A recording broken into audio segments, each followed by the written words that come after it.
አልማዝ ትባላለች። የምትኖረው በድርቅና በረሃብ ከታወከች አንዲት የገጠር መንደር ነበር። ባሏን በጦርነት ካጣች በኋላ ያላት ብቸኛ ተስፋ ዮናታን ነበር። ዮናታን ገና 5 ዓመቱ ነው። ድርቁ ግን ምህረት የለውም። ደመናው ሰማዩን ከርችሞታል።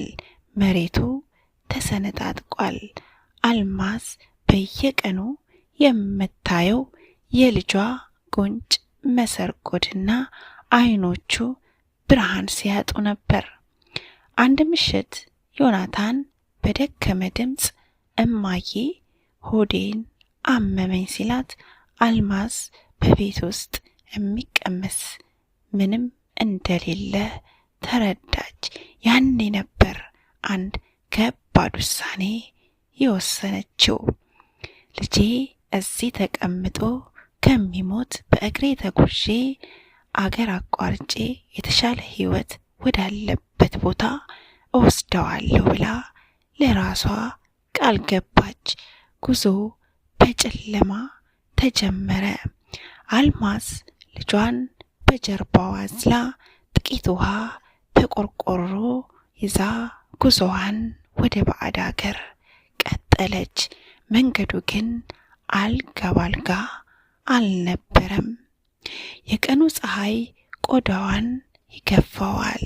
ጥላ የሚሆን ዛፍ በሌለበት በረሃ ውስጥ አልማዝ ልጇን ፀሐይ እንዳይነካው በነጠላዋ ጋርዳው ትጓዛለች።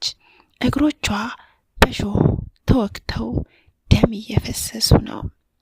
አሸዋው ቁስሏን ሲያቃጥለው፣ እሷ ግን ጥርሷን ነክሳ መጓዝ ቀጠለች።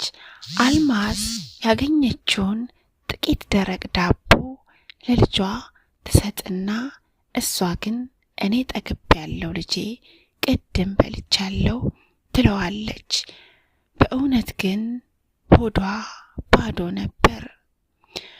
ውሃው ሲያልቅ ለልጇ ጠብታ እንዲሆን ምራቋን እየዋጠች ትጓዛለች። አንድ ምሽት በጫካው ውስጥ ሽፍታዎች ገጠሟት። የዚህን ጊዜ ያለሽን አምጪ አውጪ እያሉ አስጨነቋት። ልጇ ላይም ሲያፈጡ አየቻቸው። በፍጥነት ልጄን እንዳትነኩት እባካችሁ፣ ልጄን እንዳትነኩት፣ ጣቴ ላይ ያለውን ቀለበት እሰጣችኋለሁ ብላ ጣቷ ላይ ያለውን ቀለበት ለማውለቅ ታገለች። በፍጥነት አውልቃ ቀለበቱን ሰጠቻቸው። ሽፍቶቹም ካጠገቧ ራቁ። ከ3 ሳምንት የእግር ጉዞ በኋላ የአገሪቱ ድንበር ከርቀት መታየት ጀመረ። የምትፈልግበት ቦታ ደረሰች። ሆኖም ግን አልማዝ አቅም አታ ነበር። ሰውነቷ በድን ሆኗል። ትኩሳት ለቆባታል። እግሮቿ ከድካም የተነሳ መራመድ አቃታቸው። ዮናታን ሲያያት በልጅነት አይምሮ የገባው ይመስላል። ዮናታን እንዲህ አላት፣ እማዬ ተነሺ ደርሰናል እኮ ይላታል። ዮናታን እያለቀሰ አልማዝን እየጎተተ ይዟት መሄድ ጀመረ። አልማዝ ተንበርክካ ትንፏቀቃለች። ዮናታን እጇን ይዞ ወደፊት ይጎትታታል።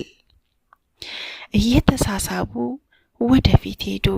ከርቀት የሚታየው ድንበር አጠገብ ደረሱ። ደሟ መንገዱ ላይ እየፈሰሰ ይታይ ነበር፣ እሾህ የወጋት። ድንበር ላይ ሲደርሱ ወታደሮቹ ከሩቅ እናትና ልጅን አዩአቸው። ወታደሮቹ በፍጥነት ወደ እነሱ መጡ። የዚህን ጊዜ አልማዝ በፍጥነት ቃል ማውጣት ጀመረች። ልጄን አደራ እኔን ተውኝ አደራ ልጄ፣ ከሞትኩም ልጄን አደራ፣ እባካችሁ ልጄን አደራ እያለች በሰቆቃ ድምፅ ለወታደሮቹ አደራዋን ሰጠች። ወታደሮቹም ወደ እሷ ሲሮጡ አልማዝ እየሮጡ ሄዱ። አልማዝ የመጨረሻውን የሰላም ትንፋሽ ተነፈሰች። ዮናታን ሲተርፍ፣ እሷ ግን በበረሃው በድካሙ ተሸንፋ ሕይወቷ አለፈ። ዓመታት አለፉ። ዮናታን በዛች በባዕድ አገር ሰብአዊ እርዳታ ድርጅት አማካኝነት አደገ። ሁሌም በልቡ የሚታወሰው የእናቱ የደረቁ ከንፈሮችና የመጨረሻዋን ፈገግታዋ ነበር። ዛሬ ዮናታን ትልቅ ሕክምና ዶክተር ሆኖ እናቱን ባጣበት ቦታ የእናት ፍቅር የሚባል ሆስፒታል ገንብቷል። ዛሬ እሱ በበረሃ አቋርጠው የሚመጡ እናቶችንና ሕፃናቶችን በነፃ ያክማል። አልማዝ ብትሞትም ለልጁ የሰጠችው ሕይወት በሺዎች የሚቆጠሩ ሰዎችን እንዲታደግ ምክንያት ሆኗል። የእናት ፍቅር ሞት ድል የሚያደርግ ኃይል አለው።